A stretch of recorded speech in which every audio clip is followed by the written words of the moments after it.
성경 공독입니다. 오늘의 말씀은요, 히브리서 3장 4절입니다. 집마다 지은이가 있으니 만물을 지으신 이는 하나님이시라. 히브리서 3장 4절에 있는 말씀입니다.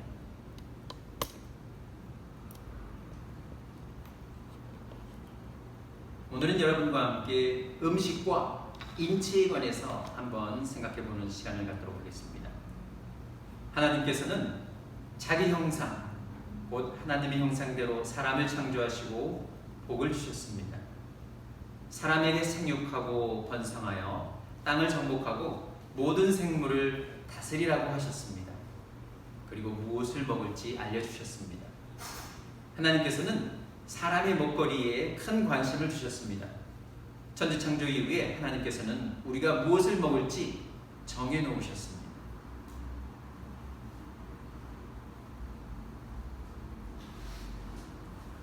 먼저 창세기 1장 29절에 있는 말씀인데요. 창세기 1장 29절, 하나님이 이르시되 내가 온 지면에 씨 맺는 모든 채소와 씨 가진 열매 맺는 모든 나무를 너에게 주노니 너희의 먹을 거리가 되리라. 하나님께서는 사람을 창조하시고 사람이 무엇을 먹을지도 생각하셨습니다. 그래서 미리 창조하시기 전에 사람을 창조하게 되면 이런 것들을 먹거리로 줘야지 하고 미리 그것들을 창조해 놓으신 것을 볼 수 있겠는데요. 모든 지면에 씨 맺는 채소, 씨 가진 열매 맺는 모든 나무가 바로 그 나무들 우리에게 주셨으니까 그 나무에서 나는 열매들을, 온 과실들을 우리들로 먹게 하시는 것을 보게 됩니다. 근데요, 이것이 노아의 홍수 이후에 바뀌게 된 것을 보게 됩니다. 비가 40일 동안 내리고 또 노아의 홍수에서 나온 이 모든 고기들을 하나님께서는 이제 먹을 수 있도록 하십니다. 자, 이렇게 볼 수 있는데요. 창세기 9장 3절과 4절에서 하나님께서 또 이렇게 말씀하십니다. 모든 산 동물은 너희의 먹을 것이 될지라. 채소같이 내가 이것을 다 너에게 주노라. 그러나 고기를 그 생명되는 핏째 먹지 말 것입니다. 하나님께서는 노아의 홍수 이후에 모든 산 동물을 우리들에게 먹을 수 있도록 하십니다. 노아의 홍수 이전에는 하늘에도 큰 궁창이 있어서 그 물에 있는 궁창을 열으셔서 다 내리셨으니까 그 전에는 아마 지구가 온실 효과처럼 그 무슨 어떤 작물도 햇빛을 자외선을 차단한다든지 잘 막아줘서 크게 자라서 그 과실의 어떤 영양분이 그 과실만 먹어도 혹은 야채만 먹어도 충분할 수 있었지만은 그 하늘에 있는 창에 있는 물들이 다 내려오고 또 홍수가 침으로써 어떻게 보면 과실로만 사람이 영양분을 다 취할 수 없는 상황이 된 것을 봅니다. 그래서 하나님께서는 이후에 동물들까지도, 모든 산 동물이라고 말하고 있습니다. 동물들까지도 우리의 먹을 것이 될 것이다라고 말씀해 주신 것을 보게 됩니다. 그런데요, 하나님께서 한 사람을 선택하셔서 이스라엘 민족을 세우시고 이스라엘 민족에게는 특별한 음식 규정을 주셨습니다. 그 음식 규정은 레위기 11장에 나오는 것인데요. 레위기 11장에는 이 규정을 한번 먼저 보겠습니다. 레위기 11장 1절에서 5절입니다. 여호와께서 모세와 아론에게 말씀하여 이르시되 이스라엘 자손에게 말하여 이르라. 육지의 모든 짐승 중 너희가 먹을 만한 생물은 이러하니 모든 짐승 중 굽이 갈라져 쪽발이 되고 새김질하는 것은 너희가 먹되 모든 짐승 중 굽이 갈라져 쪽발이 되고 새김질하는 것은 너희가 먹되 새김질하는 것이나 굽이 갈라진 짐승 중에도 너희가 먹지 못할 것은 이러하니 낙타는 새김질을 하되 굽이 갈라지지 아니하였으므로 너에게 부정하고 사반도 새김질을 하되 굽이 갈라지지 아니하였으므로 너에게 부정하고 라고 말씀하고 있습니다. 왜 하나님의 사람들에게 음식 규정을 두셨을까요? 왜 구약에서는 음식 규정을 두었는지 생각해 봅니다. 간단히 얘기하면 소는 먹을 수 있었습니다. 근데 낙타, 사반, 토끼, 돼지 등은 먹지 못합니다. 쉽게 이렇게도 볼 수 있는데요. 여기 보면은 소는 초식동물입니다. 간단히 예를 들어서 돼지는 잡식동물입니다. 돼지는 모든 걸 많이 먹는데 만약에 돼지고기를 잘 익히지 않으면 어떻게 됩니까? 바로 이제 기생충에 의해서 사람이 그것을 먹음으로써 큰 병에 걸릴 수 있는 위험이 있습니다. 어떻게 보면 하나님께서는 특별하게 이스라엘 민족들을 여러 가지 바이러스라든지 혹은 그 기생충이라든지 이 세상으로부터 얻을 수 있는 병을 예방하기 위해서 미리 그런 음식 규정을 두지 않았을까라는 생각도 해볼 수 있습니다. 그런데요, 성경에서는 왜 그런 음식 규정을 두셨는지 분명하게 말하고 있습니다.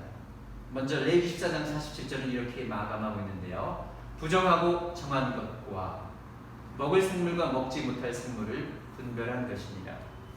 레위기 11장에서는 분명히 이스라엘 민족이 무엇을 먹고 무엇을 먹지 말지 얘기하고 있습니다. 그래서 소는 먹을 수 있지만 돼지는 먹지 못한다라고 얘기하고 있습니다. 물고기 비늘 있는 건 먹을 수 있지만 비늘이 없는 그 낙지라든지 아니면 뭐 여러 가지 그 catfish라든지 또 이제 오징어라든지 그런 것들은 먹지 못하는 것을 볼 수 있습니다. 그래서 어떤 것은 정하고 부정한 것을 나타내는데요. 무슨 말이냐면은 우리 입에 들어가는 것을 하나님께서 주위에서 살펴보고 생각하라고 말씀하시는 겁니다. 이 음식은 먹을 수 있는 것인가? 이 음식은 먹지 말아야 하는가? 그럼으로써 뭘 해야 됩니까? 이것은 정한 것인가? 하나님께서 허락하신 것인가? 허락하지 않은 것인가? 라는 것을 스스로 생각하게 하고 또 결국 그래서 다른 세상에 있는 사람들과 구별하는 그런 역할을 하는 것입니다. 신명기 14장 2절에서는 이렇게 분명히 얘기하고 있습니다. 너는 내 하나님 여호와의 성민이라. 성스러운 백성이고요. 구별된 백성입니다. 여호와께서 지상 만민 중에서 너를 택하여 자기 기업의 백성으로 삼으셨느니라. 그래서 너는 먹는 것조차도 구별하라라고 세상과 같이 똑같이 먹지 말라라고 일부러 제한을 두신 것을 보게 됩니다. 간단히 말씀드리면요. 유대인들의 경우에는 코셔 해가지고 음식 규정이 있습니다. 특정한 음식을 먹을 수 있고 특정한 음식은 먹을 수 없습니다.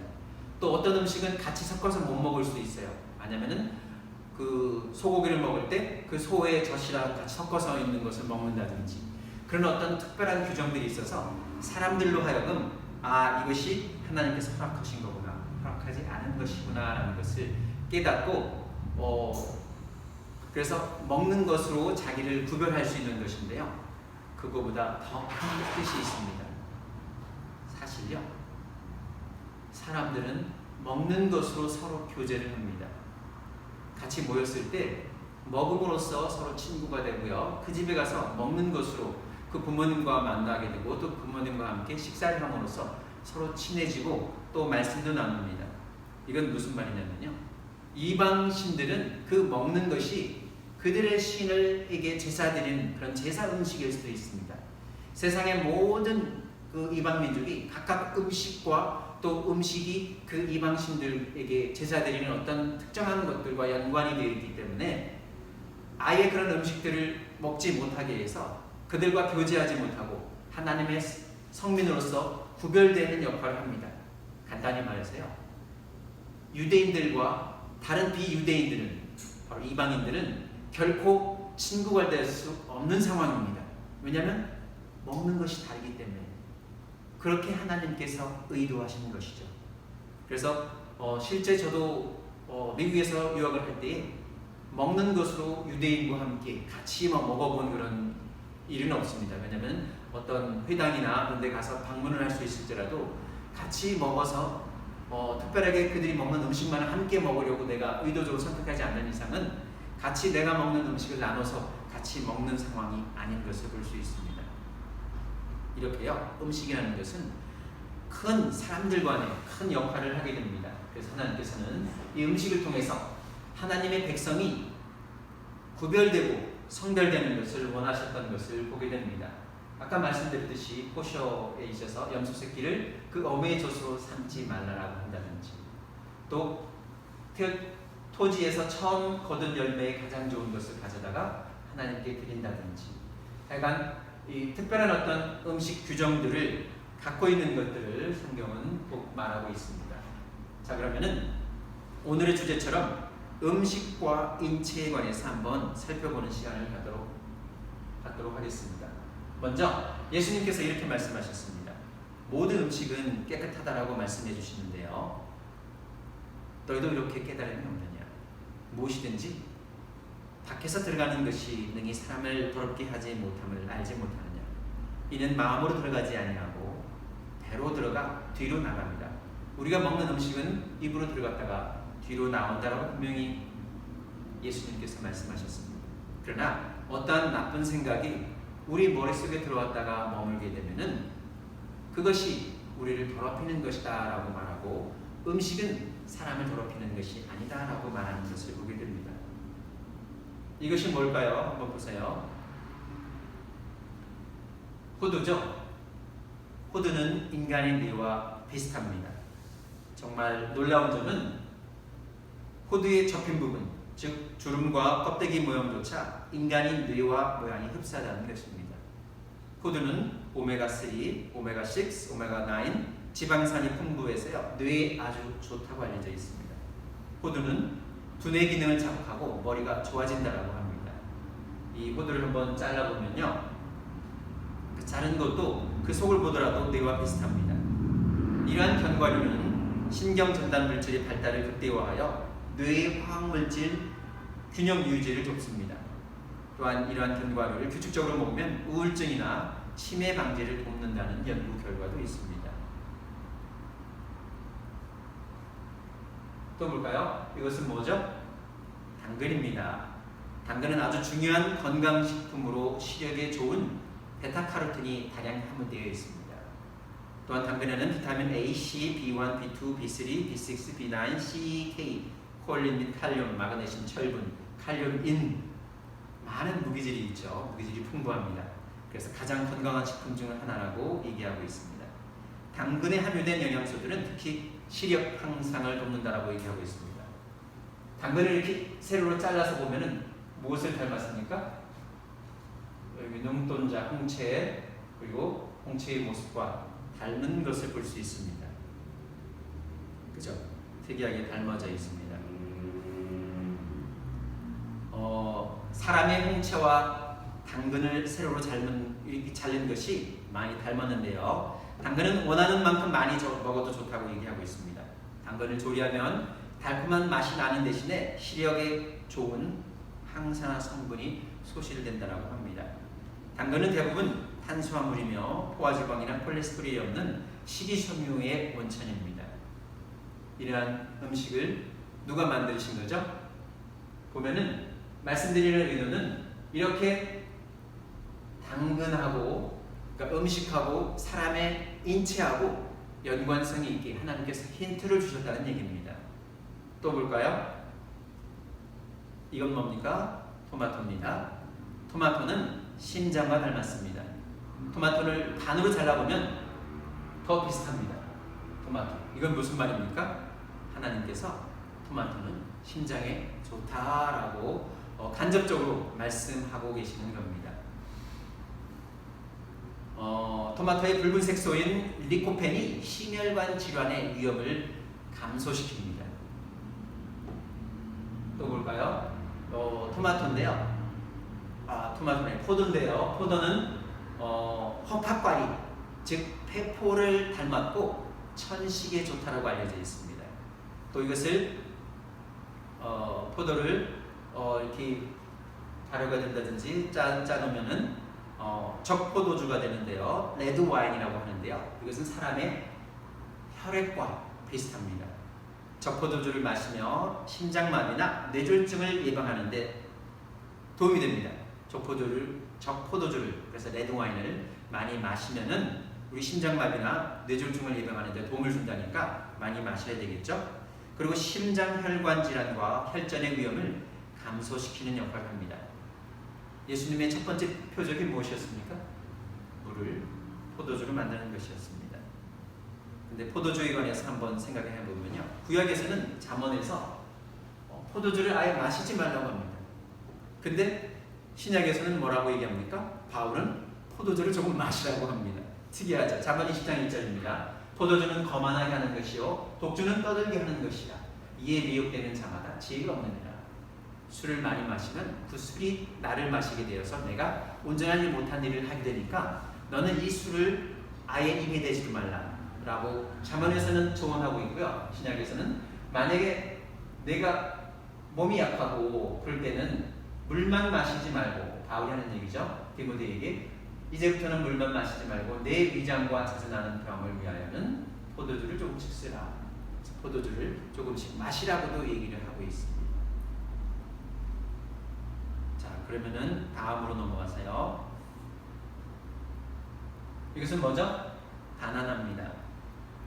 바나나는요, 그 모양이 사람의 손 모양 같이 생겼다라고 얘기하기도 하고요. 그래서 바나나는 손처럼 관절이 많은 관절을 건강하게 하는 음식이라고 얘기하고 있습니다. 관절 및 근육 퇴화를 막는 칼륨이 풍부하다는 사실을 여러분 모두 알고 계실 것이라고 보는데요. 바나나는 또 한 가지 트립토판이라는 것이 있습니다. 이 트립토판이라는 것은 바로 세로토닌으로 변환이 되는데요. 그 세로토닌은 바로 사람을 행복하게 하는 행복물질로 알려져 있습니다. 세로토닌은 우리를 행복하게 합니다. 그래서 바나나를 먹는다든지 자기 전에 바나나를 먹는다든지 하면은 잠이 잘 온다든지 조금 더 기분을 편하게 잘 수 있고요. 또 우울증을 예방하는 그런 역할도 할 수 있는 것을 보게 됩니다. 이건 뭐죠? 신장콩입니다. 영어로는 키드니콩 혹은 레드빈이라고도 하는데요. 콩과 신장의 모양은 확연히 눈에 띌 정도로 이렇게 닮아 있습니다. 신장처럼 닮았죠?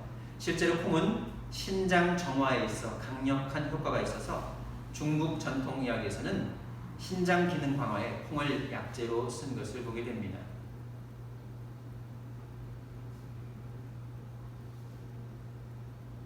이것은 뭐죠? 고구마입니다.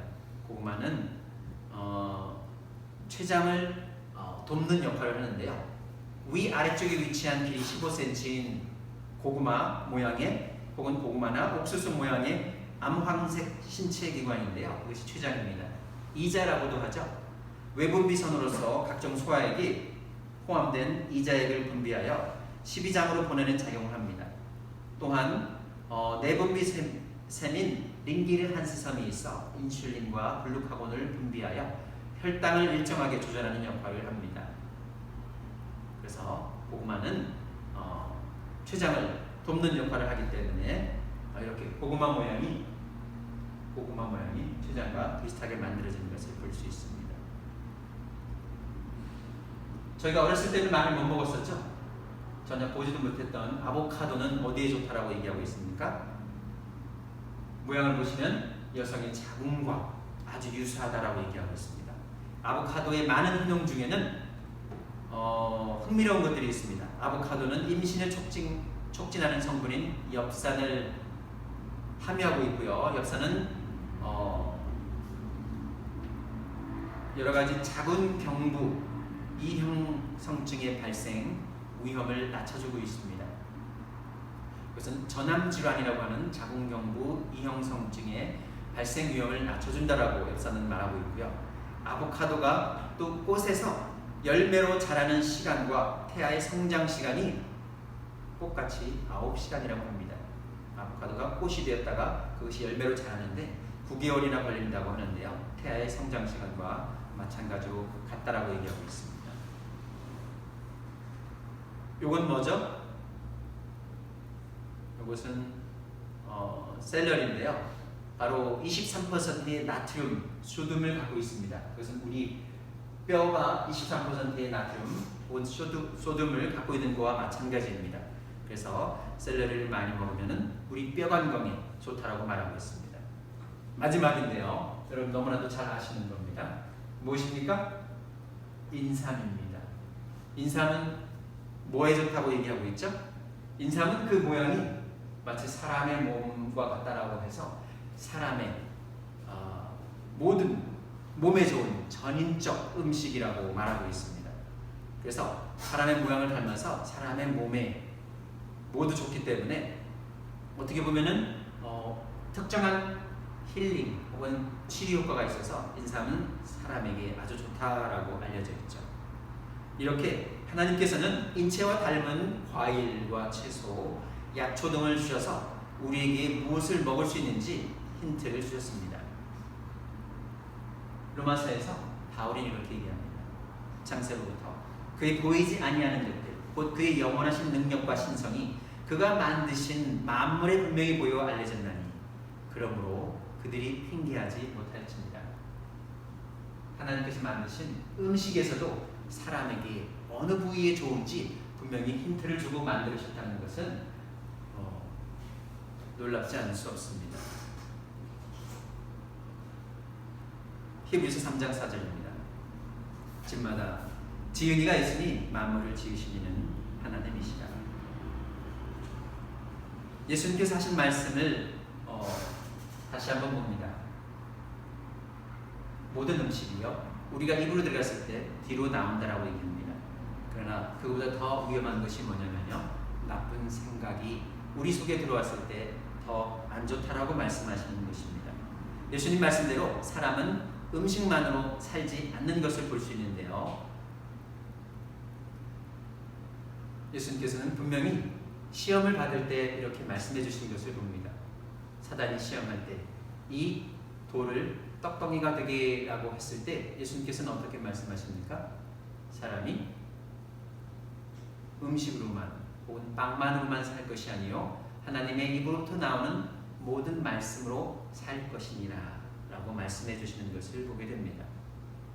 그 이후에 그러고 모든 음식이 다 깨끗하다라고 말씀하셨는데요, 오늘 함께 읽었던 말씀입니다. 디모데전서에서 바울은 모든 음식을 우리가 감사함으로 받으면 그 음식이 우리에게 영양분이 된다라고 말합니다. 여러분 특히 식사하시기 전에 직전 기도를 하십니까? 그 기도를 통해서 그 음식은 거룩하게 되고 내 몸에 양약이 되고 내 몸에 좋은 음식으로 하나님께서 바꿔주시는 것을 우리는 볼 수 있습니다. 이미 하나님께서는 모든 음식이 깨끗하다고 말씀하셨는데 그것은 또 다른 어떤 영적인 의미가 있습니다. 모든 음식을 먹는 사람들이 누구입니까? 혹은 동물까지도, 어떤 동물까지도, 낙지 아니면 구약에서 먹지 말라고 하는 돼지 다 먹을 수 있는 사람들이 누구입니까? 이방인들입니다. 그 이방인들과 함께 교제를 하면서 우리가 무엇을 해야 합니까? 그 이방인, 세상에 있는 사람들과 함께 음식을 나누면서 우리는 그들의 고충을 들어주고 그들의 어려움을 이해하고 코로나19로 인하여 그들이 만약에 생계의 위험을 받고 있으면 그들을 위해서 기도할 수 있는 그런 사람들이 되기 위해서 하나님께서는 음식을 구약의 이스라엘 민족에는 제한해 놓았지만 오늘날 그리스도인에게는 그 음식을 제한해 두지 않았다는 사실입니다. 왜냐하면 세상에 가서 너는 그들이 가서 예수님께서 전하신 그 말씀을 전하기, 복음을 전하기 위함이었죠. 그래서 베드로로 하여금 너는 이 모든 음식들을 다 먹으라라고 얘기하는 것을 봅니다. 그것은 하나님께서 이방인들도 다 하나님의 복음 안에 받아들이겠다라는 그런 귀한 뜻이 있다는 것을 성경에서는 말하고 있다는 사실입니다. 오늘 저희는 음식과 인체를 통해서 하나님께서 우리에게 의도하신 바가 무엇인지 함께 생각해 보았습니다. 마지막 말씀으로 예수님의 말씀을 드리고 오늘 말씀을 마감할까 합니다. 시험하는 자, 사탄이 먼저 이렇게 말합니다. 내가 만일 하나님의 아들이거든 명하여 이 돌들로 떡덩이가 되게 하라. 예수님께서는 어떻게 대답하십니까? 기록되었을 때 예수님께서는 항상 성경으로 반응하시고 성경으로 대답하시는 것을 볼 수 있습니다. 사람이 떡으로만 살 것이 아니요 하나님의 입으로부터 나오는 모든 말씀으로 살 것입니다. 예수님의 말씀으로 살려면 우리는 어떻게 해야 되겠습니까? 우선 복음의 말씀을 듣고 그 복음을 믿고 내 삶이 온전하게 하나님 앞에 거룩하지 않았던 그런 삶이었다면 회개하고 고백함으로써 주는 그리스도시요 살아계신 하나님의 아들임을 고백하고 물속에 들어가 침례를 받음으로써 침수 세례를 받음으로써 내 죄사함을 받고 성령을 받음으로써 바로 하나님의 사람으로 하나님의 전으로 거룩하게 이 세상을 살아갈 수 있습니다. 그리고 그럼으로써 온전하게 세상 빛과 소금이 되는 역할을 하며 충성을 다해서 예수 그리스도의 제자로서 이 역할을 감당할 수 있을 것입니다.